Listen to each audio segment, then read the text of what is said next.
Hi, and welcome back to my channel, Country Conversations with DVD. Baby, when I tell you the frustrations of a vlogger when we have already filmed, said goodnight and goodbye, only to find out that our ish is not filming when you get done. Baby, let me tell you, I did this whole video. All that stuff is out my head. That I was talking about. But I'm going to try to remember. I need to take a deep breath because I've already been talking for 32 minutes. Let me see, can I condense this down to at least like 15 from the 32 that I was talking about? Frustrations. Anyway, this is my Real Housewives of SLC recap. Season 4, episode 12. Icy Apologies. Retake. Okay, so, I know how I started out the video. I gave a shout out to my high school football team. 12 trips, 12 trips, 12 rings. That's what I call it. They've gone to the state championship 12 times, and we have not lost a state championship yet. So today was our 12th visit, and we won 19-6. They are crying about our referees and their referees. However, in state play, the referees do not come from the hometown. As a matter of fact, they were the home team because we were undefeated, but they had a sort of like a better record as far as ranking goes. But anyway, that's neither here nor there. If you hear me talking about that in the next few videos, excuse me, honey, but I'm going to brag on the Louisville Wildcats. Now, back to the show. Heather is trying to turn Mun Mun into Jen Shah number 2. She's sitting there. Oh, her behavior is so erratic. So is yours. You are the ultimate pick me, kiss ass type of beat. Okay, I said what I said. Whitney and her hubby are leaving from therapy. I don't know why the episode picks up with Heather and Confessions, but I think it was because that rarely happens. I think it was because, she's trying to set up this erratic behavior and make Monica the new villain. You can't do that. Lisa has that job. Sorry, let me get back to Whitney.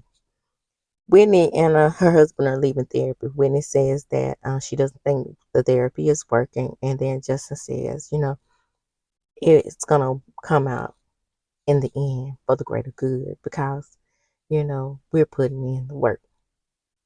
And then she says, she gets a phone call and she finds out that her friend's cancer has come back and it has spread and she's not going to make it. And I know that must have been hard for her because if I heard that about my bestie, mm, mm, mm, you about have to halfway take me with her because we've been friends since we were 8 years old. We are the same age, 49 years old, and our birthdays are 10 days apart, November 10th and November 20th. I'm the 20th, she's the 10th. It's like, we've had our issues, because we both strong mind, strong willed, unlevel-headed Scorpios, honey. But baby, when that fire and those stingers come out, we will sting each other, but we always come back together. But yeah, I feel her on that. So anyway, in the next scene we have Lisa and her Meredith link up, and everybody knows that Lisa is very self-centered. So Meredith is trying to handle her a little bit with kid gloves to keep from, setting her off and making her not the center of the attention. So um, Meredith says she just doesn't really understand why does Lisa think that she was behind the rumors and that she was trying to destroy Angie K. And then Lisa was like, well, don't you remember what you said? You are trying to destroy her. You said that you could. And then Meredith said, rumors are rumors. I'm pretty sure you know some on me. Uh, AKA you pulling off your mic and saying that I screwed every man in New York. You forgot about that. And then Angie K saying the same thing. So Meredith has never said that Sean is gay. No, she never said it. So I don't know where all this vitriol is coming from towards Meredith from the group. Anyway, Meredith says, well, you need to acknowledge her part in it. She came on my trip. And my conversation to you was in retaliation to what she was saying. She was talking about my business. So, I mean, don't don't leave, don't start in the middle or the end. Let's start at the beginning. She crashed my trip. She was uninvited. And for some reason, this sets Lisa off. You did try to destroy her. I mean, she's just going on and on about this. And then she said, well, we had a disagreement. Right. And that's what I don't understand about people like Lisa and Giselle. You know, they want people up in their butts. Giselle and Lisa, to me, are the same person. I call Giselle Big Sister Gorgeous One, and I call Lisa Regina George. Same person. Big Sister Gorgeous One was over there because I hear the reference to Regina George a lot on the white people's side. But on the black people's side, Big Sister Gorgeous One was Whitney being the pledge leader over there on a different word.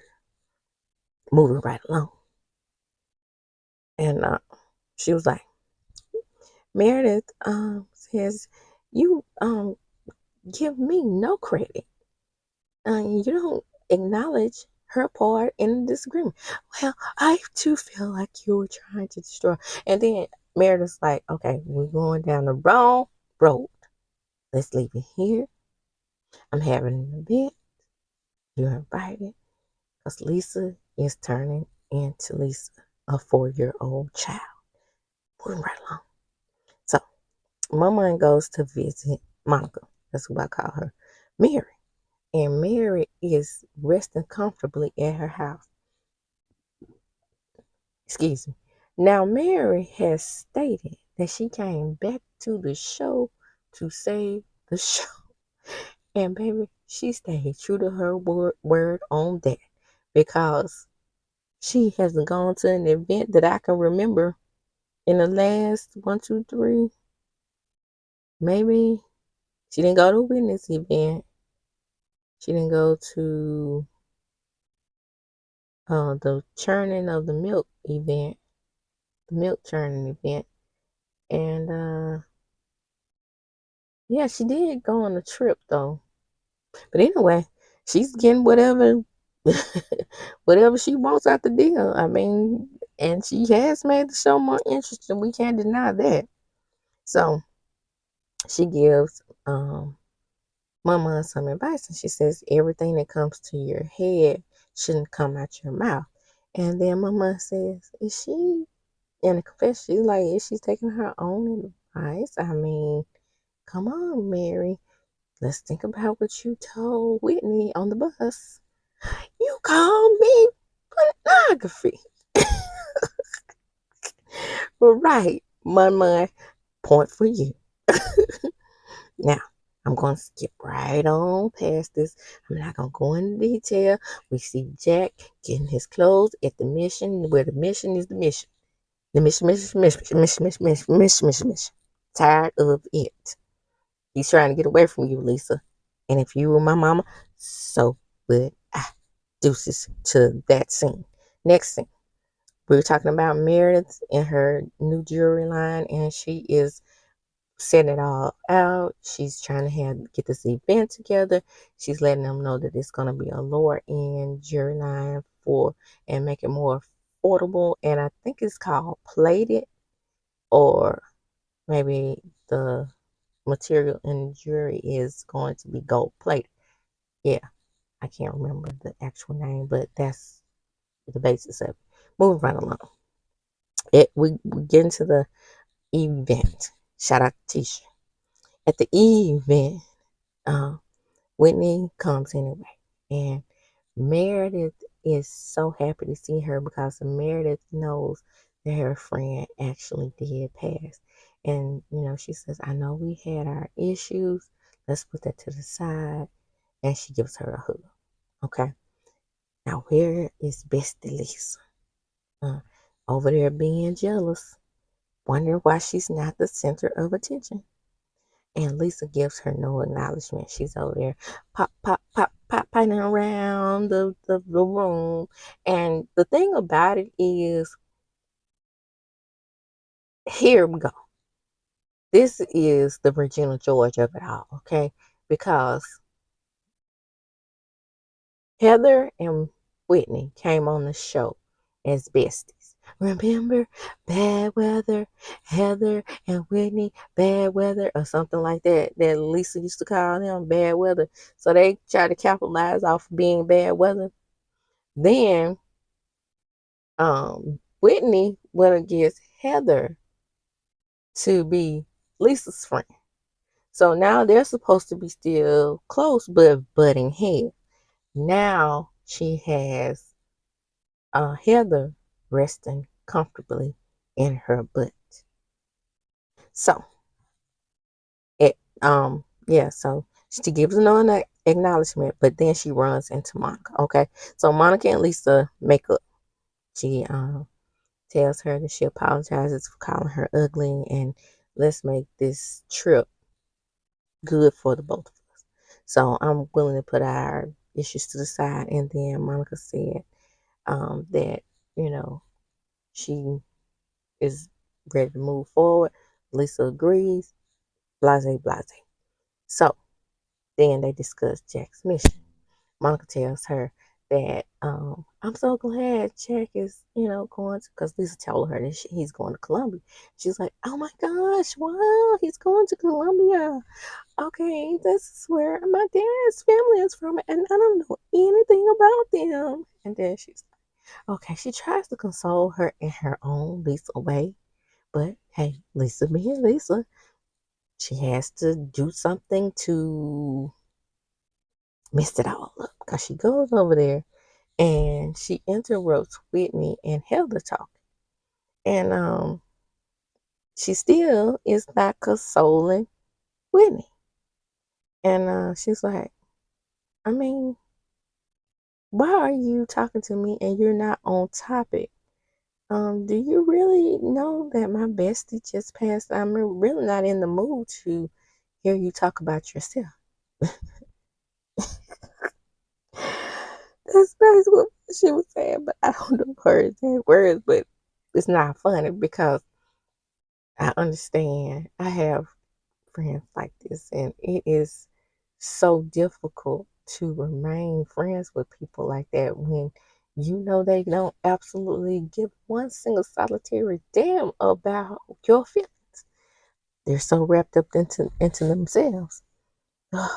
This one friend, story time without being story time. She set me up with her friend guy that she know she was feeling in the first place. They got married. That's neither here nor there. That's a selfish move. Right? So that's selfish. Okay. So when it's like, my best friend died and nothing from you. And it's, I'm sending you flowers. And she was like, I don't care about the flowers. Don't you get it, Lisa? It's about my friend passing away and you not giving me anything. I want you. You're supposed to be my friend. I called you. And she says, and then you come over and interrupt me and Heather just to, talk about yourself. So Lisa says, well, how am I supposed to know about everything? I don't know about everything out of everybody's life. I have things going on as well. Bam. There go that selfish behavior. I don't care what you have going on with your little Vita tequila line, making probably more money than I ever seen in my lifetime. That's not the point. The point is, you may have things going on in your life, but when someone is telling you that they need your sympathy or your empathy, that shit goes to the wayside, girl. Ugh. Now you need to go to therapy. And then it says, well, you need to stop being so selfish. Uh-oh. Uh-oh. That fool loses. She has a listrum. That's going to be Lisa and Tantrum mixed together. When I tell you that she acted exactly the way she acted when she and Meredith fell out and she snatching off her mic and I can't believe this. John, she called me selfish. And they was like, okay, can you put your mic back on? Don't. I'm not putting my mic back on. I can't take this. She called me selfish. I'm out. I'm not taking this anymore. What are you taking, girl? I mean, you are selfish. Did somebody do something to you that I didn't see? To be honest with you, you're getting into it with a majority of the cast. I have not seen, because you are indeed Regina George. I have not seen anybody start anything with you. Every argument that you have had since I've been watching this show, you kind of started. And then you never take accountability. And then you never see the other person's side, which again makes you the same as Giselle. A la Big Sister Gorgeous one. A la Regina George. See, both of you are the same person, because if you don't rest comfortably in Big Sister Gorgeous one's ass, a la Robin, a la Ashley, a la sometimes Karen. Well, yes. I'm talking about the grand dame. Yes, she's resting her ass at times too. She will get it together, but at the same time, resting in Giselle's butt. And if you don't rest in Giselle's butt and you get her told as she should be, then I don't want to film with you. You haven't, Regina George, you haven't gone down that road of not wanting to film with her or anybody on the cast yet, because you know that that won't work for you, because you have offended most of these people. But you have Angie K resting comfortably in your butt. You have Heather resting comfortably in your butt, and you have destroyed the friendship, cousinship between Heather and Whitney. They're on the outs. So. And now you have Heather just when you want her, right? Child, that's neither here nor there. I am tired of talking about these frozen wives. My time is up. The other video might have been a little bit longer than this one. I'm telling you though, don't sleep on SLC. The season is great. Everything is good. I love Monica. I can't help it. Now, don't get me wrong. She has done some things that I don't agree with. Calling people ugly, even though she didn't really call her ugly in my opinion. I didn't really hear her say ugly to her. I heard her say on the inside. But everybody is saying she called her ugly, so that's neither here nor there. The show is good, okay? My listeners, my subscribers, I suggest you check it out if you haven't. And if you don't, hey, you can always watch my recaps. I make you feel like you're there in the frozen tundra of Salt Lake City, Utah. Okay? Now, with that, I'm going to close. I want you guys to come on in, like my videos, And I'm going to chunk them up as I do when I close this country conversation with Diva T. Deuces.